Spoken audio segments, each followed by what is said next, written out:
Hi guys, I'm back, with another video. So this video is about what to do after opening a demo account. After opening a demo account, what you do is that you see what colors you like or what's on your charts. So you go there and see what's on your chart. My colors are purple and orange. That's how I like them.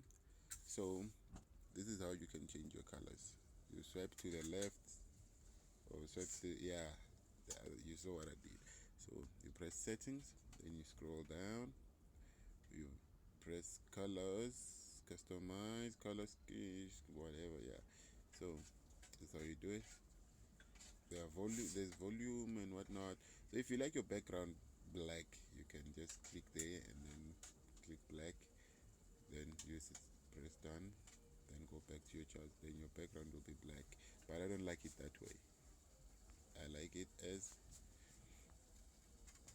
my background should be what?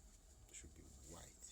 Then my bar up, and then bar down, and then bull candle and bear candle.